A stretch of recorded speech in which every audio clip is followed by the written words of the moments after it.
Assalamualaikum warahmatullahi wabarakatuh. Salam merdeka untuk kita semua. Pada video kali ini kita akan membahas mengenai salah satu organisasi pergerakan nasional yakni Taman Siswa. Mari langsung saja kita bahas materi secara ringkas, lugas, dan semoga jelas. Yang pertama kita bahas adalah sejarah singkat mengenai Taman Siswa atau Taman Siswa. Taman Siswa atau National Underwich Institute Taman Siswa berdiri pada tanggal 3 Juli tahun 1922 di Yogyakarta oleh Ki Hajar Dewantoro. Organisasi Taman Siswa ini sebenarnya berawal dari paguyuban yang didirikan oleh Ki Hajar Dewantoro dengan berbagai tokoh yakni paguyuban Selosok Kliwon. Pendirian Taman Siswa itu tidak bisa kaitannya dilepaskan dari Ki Hajar Dewantoro. Nama aslinya adalah Raden Mas Suwardi Suryaningrat. Lahir pada tanggal 2 Mei 1889. Setiap tanggal 2 Mei kini diperingati sebagai Hari Pendidikan Nasional.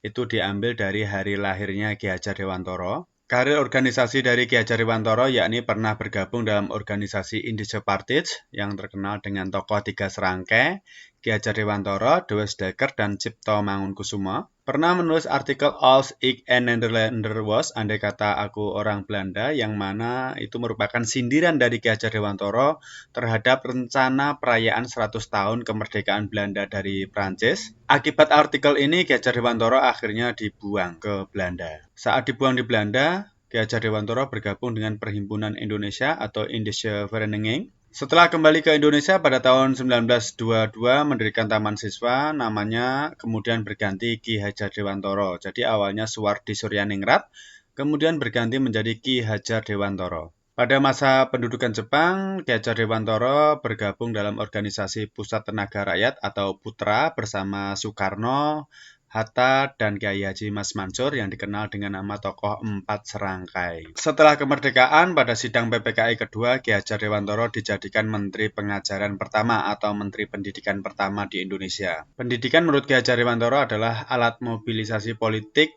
dan sekaligus sebagai penyejahtera umat. Dari pendidikan ini akan dihasilkan kepemimpinan anak bangsa yang akan memimpin rakyat dan mengajak memperoleh pendidikan yang merata, pendidikan yang bisa dinikmati oleh seluruh rakyat Indonesia.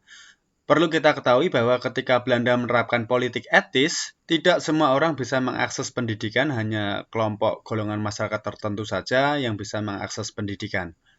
Menurut Ki Hajar Dewantoro, pendidikan yang mengena kepada bangsa Timur adalah pendidikan yang humanis, kerakyatan, dan kebangsaan. Adapun tujuan pendirian dari Taman Siswa atau Taman Siswa, yakni mewujudkan manusia yang merdeka lahir dan batin. Merdeka lahir yakni bebas dari penjajahan baik secara fisik, ekonomi, dan politik.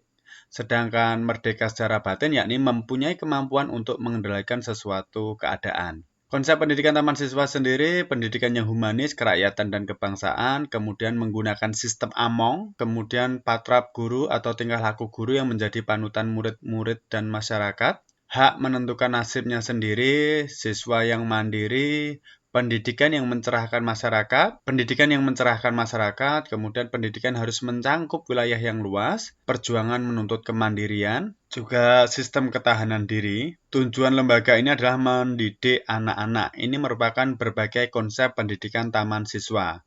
Adapun jenjang pendidikan Taman Siswa, yakni yang pertama adalah Taman Indria atau Taman Kanak-kanak, kemudian Taman Muda atau SD, Taman Dewasa atau SMP, Taman Madya atau SMA, dan Taman Guru bagi sarjana wiyata. Adapun isi Triloka, yakni yang pertama ing Arso Sing Tulodo, di depan memberikan teladan, kemudian ing Madya Maun Karso, di tengah membangun kemauan, dan Tut Wuri Handayani, yang mana di belakang memberikan dorongan dan pengaruh. Adapun reaksi Belanda terhadap Taman Siswa, yakni Gubernur Jenderal De Jong mengeluarkan ordonansi pengawasan sekolah liar atau Wildescholen-Ordonnantie pada tanggal 17 September 1932.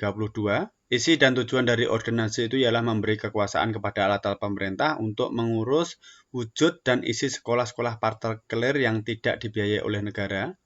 Sekolah partikelir harus meminta izin terlebih dahulu sebelum dibuka dan guru-gurunya harus mempunyai izin mengajar. Rencana pengajaran harus pula sesuai dengan sekolah-sekolah negeri, demikian juga peraturan-peraturannya.